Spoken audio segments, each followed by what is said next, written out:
I'm Julia Holber, and I am a research associate at the Center for Behavioral Health and Smart Technology.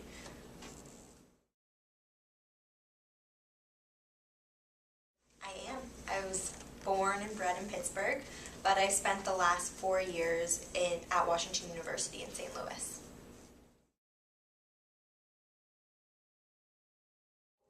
To me, I've always been a pretty observant person, I would say, and I think a lot of activists feel the same way. I think growing up I was really aware of inequities around me and the privilege that I had a lot of the time. I think specifically in health activism, there are a lot of ways you can be privileged, whether that's age or health literacy or education or just the type of insurance you have, the color of your skin. So I think a lot of health activism involves recognizing that privilege and also using it to advocate for yourself, but to also advocate to people who don't have those advantages in our healthcare system.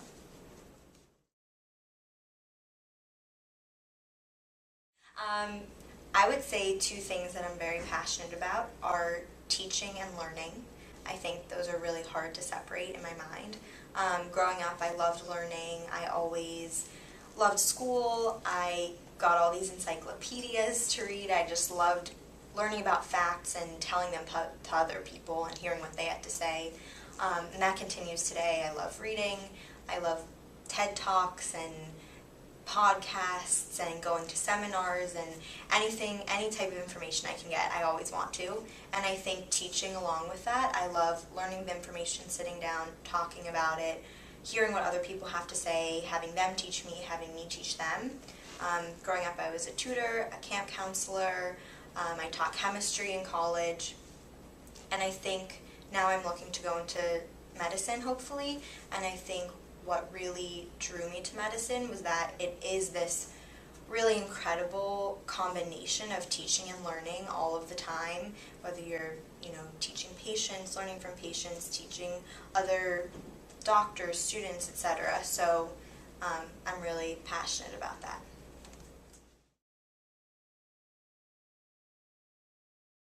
So here at the Center for Behavioral Health and Smart Technology, I'm working for Dr. Bruce Rollman, who has been a really great mentor for me. He helps me with shadowing at the hospitals and becoming this research associate position, and he has raved about the fellowships forever, and I'm really grateful because now I'm back in Pittsburgh and have time, and yeah, I can do it, so I'm excited. So I'm still definitely in the stages of figuring out exactly what my project will be. But in college, I actually studied educational studies, children's studies, and I was pre-med. So I'm really interested in looking at early childhood interventions. More specifically, I'm interested in something called whole child education, which is basically the idea that we should be providing social, emotional, psychological, behavioral, all those different types of health education in school or however else we educate our children. So I'm really interested in specifically early intervention mental health and behavioral health. My group, we're looking at mitigating the effects of what are now known as ACEs, adverse childhood events. We're doing a lot of research as to what already exists here in Pittsburgh that we can kind of help out with and jump on board. And hopefully we'll know more in the next few weeks. Perfect. I think this is kind of like another question too, but I went to WashU, and most people who want to go into medicine and become a doctor will study biology or a science, which is great, but I, like I said, love teaching, and I always wanted to be a teacher, so I studied educational studies, like policy and children's studies, so I think getting all those different types of education made me really think about childhood interventions and how we can use education, use medicine in conjunction to try and make people healthy, make people have the best lives that they can.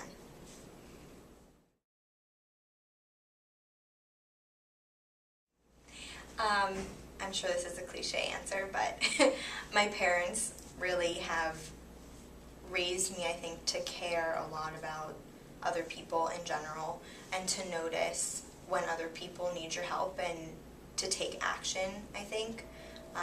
My dad's a dentist, and hearing him talk about his patients and just the conversations they have and how he's there for them has been really meaningful. And my mom is kind of a superstar, always, whenever someone's sick, she's cooking them meals. Growing up, she was always offering people rides home, you know, if it was raining, if they looked old and tired, or giving people meals on the streets. Just recognizing that there is a problem and being able to tackle it, they've been really big inspirations to me.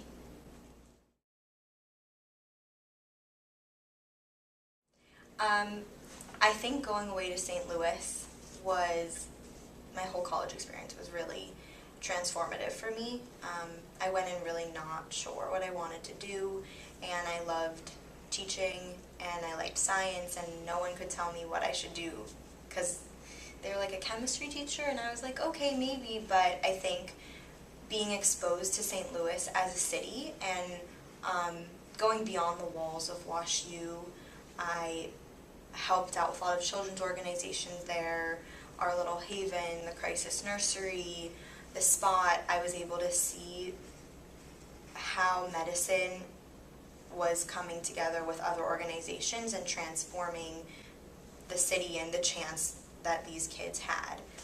So that was really meaningful.